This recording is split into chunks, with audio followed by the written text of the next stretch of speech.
അഞ്ജു ജയപ്രകാശ് ചേരുന്നുണ്ട്. ഇപ്പോൾ അഞ്ജു, എപ്പോഴായിരിക്കും അഫാന്റെ അച്ഛൻ വിദേശത്ത് നിന്ന് എത്തിച്ചേരുക?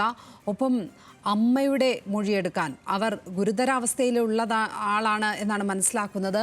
അവർക്ക് സംസാരിക്കാനുള്ള ശേഷിയുണ്ടോ? ഇപ്പോൾ സംസാരിക്കാൻ കഴിയുമോ? ഈ രണ്ടു പേരുടെ അടുത്തു നിന്നും മൊഴികൾ എപ്പോഴായിരിക്കും പോലീസിന് എടുക്കാൻ കഴിയുക?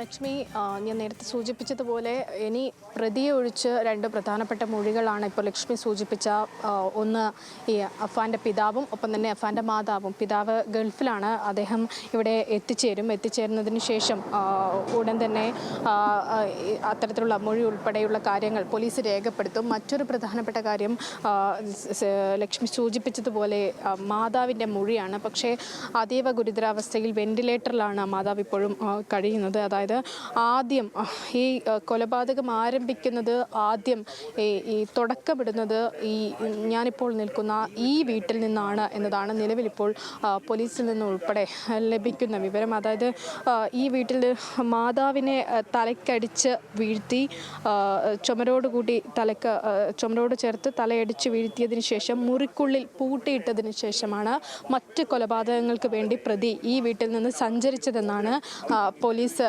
നിന്ന് നമുക്ക് ഏറ്റവും ഒടുവിൽ ലഭിക്കുന്ന വിവരം. പിന്നീട് ഏറ്റവും ഒടുവിൽ ഈ വീട്ടിലേക്ക് തന്നെ വന്നിട്ടാണ് ഈ പെൺകുട്ടി, അതായത് തൻ്റെ സുഹൃത്തിനെ കൊലപ്പെടുത്തുന്നത്. അങ്ങനെയാണ് കൊലപാതകം നടന്നിരിക്കുന്നത് എന്നതാണ് മനസ്സിലാക്കാൻ സാധിക്കുന്നത്. അതായത് ഏറെ സങ്കീർണം നിറഞ്ഞ, ഏറെ ദുരൂഹതകൾ നിറഞ്ഞ ഒരു കൊലപാതക പരമ്പരയാണ് തലസ്ഥാനത്ത് ഈ വെഞ്ഞാറമൂട്ട് ഉണ്ടായിട്ടുള്ളത് എന്നതാണ് ഏറെ ആളുകളെ വേദനിപ്പിക്കുന്ന കാര്യം. വലിയ തരത്തിൽ ഭീതിയിൽ ആഴ്ത്തിക്കൊണ്ടുള്ളൊരു കൊലപാതകമാണ്. 7 മണിക്കൂറിനുള്ളിൽ, അതായത് രാവിലെ മുതൽ ഇത്തരത്തിൽ പ്രതി സഞ്ചരിക്കുന്ന ചില CCTV ദൃശ്യങ്ങൾ ഉൾപ്പെടെ പുറത്തു വരുന്നുണ്ട്. അപ്പോൾ ആ രീതിയിൽ സഞ്ചാരം നടത്തിക്കൊണ്ട് പലയിടങ്ങളിൽ സഞ്ചരിച്ച് തൻ്റെ ഉറ്റവരെയാണ് കൊടും ക്രൂരമായിട്ട് കൊലപാതകം ചെയ്തിരിക്കുന്നത്. കൊലപാതകത്തിന് ശേഷം ഈ പ്രതി ഈ വീട്ടിൽ ആളുകൾ വരുന്നത് ഒരുപക്ഷെ ഇവർ പൂർണ്ണമായിട്ടും മരിച്ചിട്ടില്ലെങ്കിൽ മരിച്ചിട്ടില്ലായിരുന്നെങ്കിൽ പ്രശ്നമാകുമെന്ന് കരുതി ഈ വീട്ടിനുള്ളിലുള്ള ഗ്യാസ് ഉൾപ്പെടെ തുറന്നു വെച്ചുകൊണ്ടാണ് പ്രതി ഇവിടെ നിന്ന് പോലീസ് സ്റ്റേഷനിലേക്ക്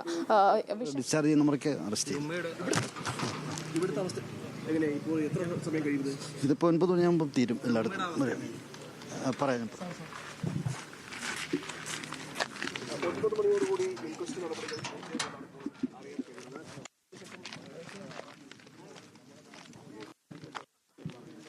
അഞ്ജു തുടരുന്നുണ്ട്. അവിടെ നിന്നും അഞ്ജു പറഞ്ഞോളൂ. ലക്ഷ്മി, കേൾക്കാമെങ്കിൽ, അതായത് ഇപ്പോൾ ദൃശ്യങ്ങളിൽ കാണുന്ന ഈ വീട്ടിൽ നിന്നാണ് ഈ കൊലപാതക പരമ്പര ആരംഭിക്കുന്നത്. ഇവിടെ നിന്ന് അമ്മയെ, അതായത് ഈ പ്രതിയുടെ അമ്മയെ ആദ്യം തലക്കടിച്ച് വീഴ്ത്തി മുറിക്കുള്ളിൽ പൂട്ടിയിട്ടതിന് ശേഷം മറ്റ് സ്ഥലങ്ങളിലേക്ക് കൃത്യം നിർവഹിക്കാൻ പ്രതി സ്വന്തം വാഹനവുമായി പോയിട്ടുണ്ട്. ഈ വീട്ടിൻ്റെ പുറത്ത് നമ്മൾ ദൃശ്യങ്ങളിൽ കണ്ടതാണ്, ഒരുപക്ഷെ രാവിലെ ഉൾപ്പെടെ കണ്ടതാണ്. അതായത് വീട്ടിൻ്റെ പരിസരത്ത്, വീട്ടിൻ്റെ മുറ്റത്ത് തന്നെ, അതായത് ഇവർക്ക് വേണ്ടി വാങ്ങിയിട്ടുള്ള ഭക്ഷണം, ഒപ്പം പ്രതി സഞ്ചരിച്ചിട്ടുള്ള ബാഗ് ഉൾപ്പെടെയുള്ള കാര്യങ്ങളുണ്ട്. പിന്നെ പ്രതി മുറ്റത്തിപ്പോൾ പോലീസ് അളക്കുന്നതൊക്കെ കാണാം, അളവെടുക്കുന്നതൊക്കെ കാണാം. ഇപ്പോൾ അതായത് പ്രതിയുടെ മാതാവിൻ്റെതെന്ന് കരുതുന്ന ചില വസ്ത്രങ്ങൾ, ബെഡ്ഷീറ്റ് ഉൾപ്പെടെ പുറത്ത് കാണാം. ഈ കയറുന്ന സ്റ്റെപ്പിൽ ഈ ചെരുപ്പ്, ഒപ്പം തന്നെ ബെഡ്ഷീറ്റ്, പ്രതിയുടെ ഷൂ ഉൾപ്പെടെ അഴിച്ചു വെച്ചിട്ടുണ്ട്.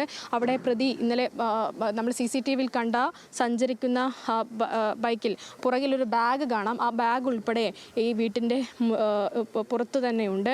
ഒപ്പം തന്നെ ഈ കസാരയിൽ പുറത്തൊരു ചെയറുണ്ട്. ആ ചെയറിൽ ഹെൽമെറ്റ് ഉണ്ട്, പ്രതി സഞ്ചരിച്ച വാഹനത്തിൻ്റെ ഹെൽമെറ്റ് ഉണ്ട്. ഒപ്പം തന്നെ ഈ സഹോദരന് വേണ്ടി വാങ്ങിയിട്ടുള്ള മന്തി, മയണൈസ്, ഒപ്പം തന്നെ പെപ്സി, ഇത് മൂന്നും ആ ചെയറിൽ നമുക്ക് കാണാൻ സാധിക്കും. മറ്റൊരു ഇപ്പോൾ പോലീസ് ഉയർത്തി നോക്കുന്നതുണ്ട്. ഒരു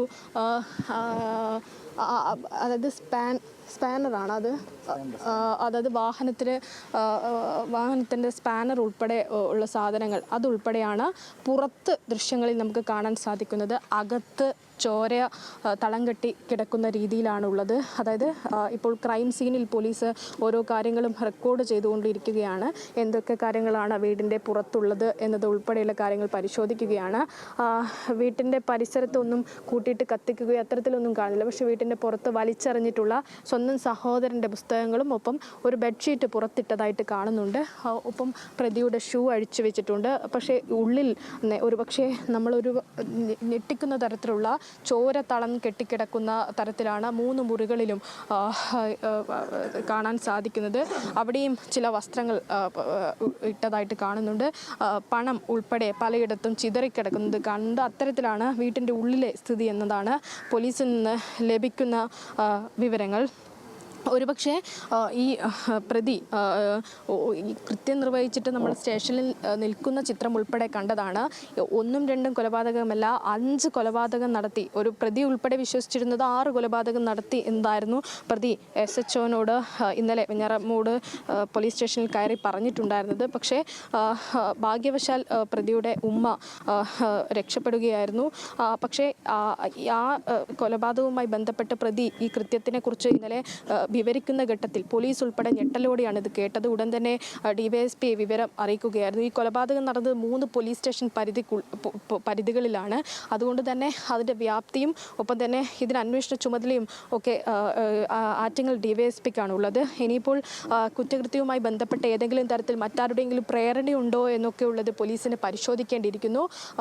കടബാധ്യതയുണ്ടെന്നൊക്കെ പറയുമ്പോഴും നേരത്തെ സൂചിപ്പിച്ചതുപോലെ ആ പ്രായമായിട്ടുള്ള തൻ്റെ ഉപ്പയുടെ ഉമ്മ ഒപ്പം തന്നെ തൻ്റെ കൊച്ചനുജൻ, ഈ നാട്ടുകാരൊക്കെ പറയുന്നത് നമ്മൾ നേരത്തെ കേട്ടതാണ്, എവിടെ പോകുമ്പോഴും തൻ്റെ ബൈക്കിന് പുറകിൽ കൊണ്ടു നടക്കുന്ന തൻ്റെ കൊച്ചനുജനെ എങ്ങനെ ഈ ക്രൂരകൃത്യം ചെയ്യാൻ തോന്നി എന്നതുൾപ്പെടെ അതിന് തക്കതായിട്ടുള്ള എന്ത് കാരണം പ്രതിക്കുണ്ടായി. ഇനിയിപ്പോൾ ലഹരിയാണ് ഉപയോഗിച്ചതെങ്കിൽ ലഹരി ഉപയോഗിക്കുന്ന അത്തരത്തിലുള്ള ആളാണെന്ന് പുറത്താർക്കും അറിയില്ല. പക്ഷേ അത്തരത്തിലുള്ള പരിശോധന, മെഡിക്കൽ പരിശോധനയ്ക്ക് ശേഷം മാത്രമേ അത്തരത്തിൽ ലഹരി ഉപയോഗിച്ചിട്ടുണ്ടോ എന്ന് ഉൾപ്പെടെയുള്ള കാര്യങ്ങൾ എന്തായാലും വ്യക്തമാകുകയുള്ളൂ. പോസ്റ്റ്മോർട്ടത്തിന് ശേഷം ഈ മറ്റ് എന്തൊക്കെ, അതായത് ഇവരുടെ ഉറ്റവരോട് എന്തൊക്കെയാണ് പ്രതി ചെയ്തത്, തലക്ക് മാത്രം അടിച്ചു കൊല്ലുകയാണോ ചെയ്തത് എന്നത് ഉൾപ്പെടെയുള്ള കാര്യങ്ങൾ പോസ്റ്റ്മോർട്ടത്തിന് ശേഷം വിശദമായി നമുക്ക് മനസ്സിലാക്കാൻ സാധിക്കും. എന്തായാലും 3 കൊലപാതകങ്ങളാണ് ഈ വീട്ടിനുള്ളിൽ പ്രതി ചെയ്തത്. അതിദാരുണമായിട്ടുള്ള കൊലപാതകങ്ങളാണ്. 20 കിലോമീറ്റർ പരിധിയിൽ അത് സഞ്ചരിച്ചുകൊണ്ട് നടത്തിയിട്ടുള്ള ഒരു കൊലപാതകം. അത് ഒരുപക്ഷെ ഞെട്ടലോടെ മാത്രമാണ് ഈ 3 ഇടങ്ങളിൽ നിന്നും ആളുകൾ അത് കേട്ടിട്ടുണ്ടായിരുന്നത്. ഞാൻ നേരത്തെ സൂചിപ്പിച്ചതുപോലെ 5 പേരെ കൊന്നു, അതും ചുറ്റികയുമായി എന്ന് പറയുമ്പോൾ അതിൻ്റെ വ്യാപ്തി എത്രത്തോളം വലുതാണെന്നാണ് നമ്മൾ ആലോചിക്കേണ്ടത്. ഈ വീട്ടിലെ ഇവിടെ സ്വന്തം വീട്ടിൽ സഹോദരൻ അഫ്സാനിയും ഒപ്പം സുഹൃത്തായിട്ടുള്ള ഫർസാന ഒപ്പം അമ്മയായിട്ടുള്ള ഷെമി, ഇവരെയാണ് തലക്കടിച്ച് കൊലപ്പെടുത്തിയിരിക്കുന്നത്. അതിനുശേഷം മറ്റ് 2 സ്ഥലങ്ങൾ, അതായത് ഒന്ന് പുല്ലമ്പാറ SN പുരത്താണ്. അവിടെ ഈ വീട്ടിൽ നിന്ന് ഏകദേശം ഒരു 9-10 കിലോമീറ്റർ അകലെയാണ്. അവിടെയാണ് ഇപ്പോൾ അനുരാഗ് ഉള്ളത്. അവിടെ അബ്ദുൾ ലത്തീഫിനെയും ഭാര്യയെയും കൊലപ്പെടുത്തുന്നു. അവിടെ നിന്ന് കല്ലറയുള്ള പാങ്ങോടുള്ള ഇവിടെ നിന്ന് ഒരു 20 കിലോമീറ്റർ അകലെ അവിടെ താമസിക്കുന്ന ഈ ഉപ്പയുടെ ഉമ്മയെ അത്തരത്തിലാണ് കൊലപാതകം. അമ്മ ഗുരുതരാവസ്ഥയിൽ ഇപ്പോൾ തുടരുകയാണ്. ഈ അമ്മയുടെ മൊഴി ഏറെ നിർണായകമായിട്ടുള്ളതാണ് ഈ കേസിൽ. അതായത് എന്താണ് ഈ നേരത്തെ സൂചിപ്പിച്ചതുപോലെ കൊലപാതകത്തിൻ്റെ തുടക്കം ആരംഭിക്കുന്നത് ഈ അമ്മയെ തലക്കടിച്ച് ഇവിടെ വീഴ്ത്തിയതിന് ശേഷമാണ് പ്രതി മറ്റിടങ്ങളിലേക്ക് പോയിട്ടുള്ളത് എന്നതാണ്. അങ്ങനെയാണെങ്കിൽ ആ ഉമ്മയുടെ മൊഴി അത് ഏറെ നിർണായകമാണ്. പക്ഷേ വെന്റിലേറ്ററിൽ കിടക്കുന്ന ആ ഉമ്മയുടെ മൊഴി ഈ ഘട്ടത്തിൽ രേഖപ്പെടുത്താൻ സാധിക്കില്ല. മരുന്നുകളോടൊക്കെ നിലവിലിപ്പോൾ ആരോഗ്യസ്ഥിതിയിൽ ചെറിയ പുരോഗതി ഉണ്ടെങ്കിലും മൊഴിയെടുക്കാൻ പറ്റിയിട്ടുള്ള സാഹചര്യം അല്ല എന്നാണ് മനസ്സിലാക്കാൻ സാധിക്കുന്നത്. ഒപ്പം ഗൾഫിൽ നിന്ന് പിതാവ് ഉടൻ തിരിച്ചെത്തും. അതിനുശേഷം പിതാവിൽ നിന്ന് കൂടി മൊഴി രേഖപ്പെടുത്തും.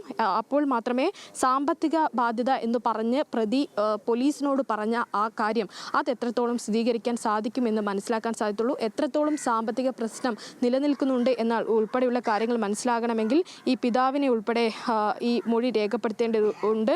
ഒപ്പം തന്നെ ഇവിടെയുള്ള ബന്ധുക്കളെയൊക്കെ ഇന്നലെ മൊഴി രേഖപ്പെടുത്തി കഴിഞ്ഞു. മറ്റൊരു പ്രധാനപ്പെട്ട കാര്യം ഞാൻ ഇന്നലെ സൂചിപ്പിച്ചിട്ടുണ്ടായിരുന്നു. ഈ വീട്ടിൽ ഇത്രയും 3 പേരെ കൊലപ്പെടുത്തിയതിനു ശേഷം അടുക്കളയിൽ ഗ്യാസ് തുറന്നു വെച്ചാണ് പ്രതി എലിവിഷം കഴിച്ചതിന് ശേഷം ഈ പോലീസ് സ്റ്റേഷനിലേക്ക് പോയിട്ടുണ്ടായിരുന്നത്.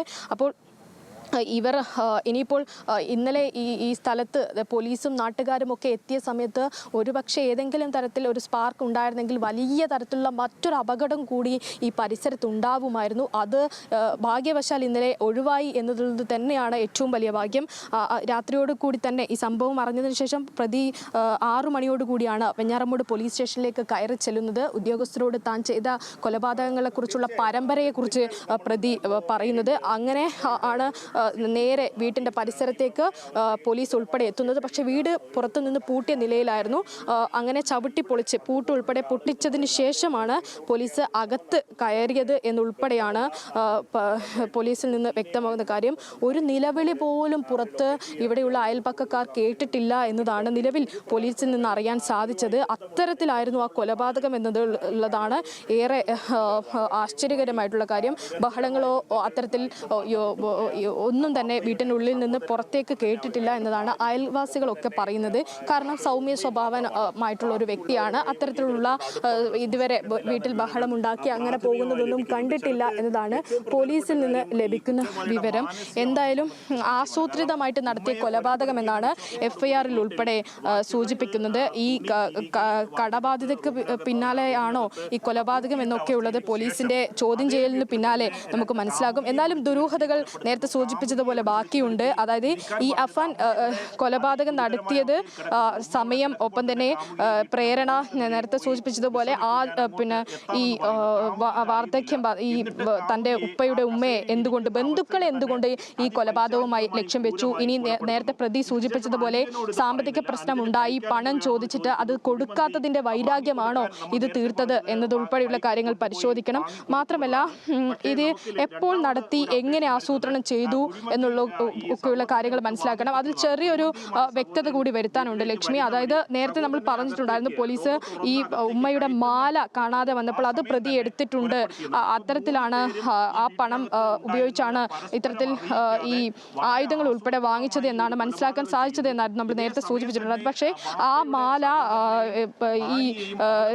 ഈ മറ്റൊരു ബന്ധുവിന് നൽകിയതാണെന്നാണ് ഇപ്പോൾ പുറത്തു വരുന്ന വിവരങ്ങൾ. അതായത് ഈ മാല പ്രതി എടുത്തതല്ല എന്നതാണ് നിലവിൽ പുറത്തു വരുന്ന കാര്യം.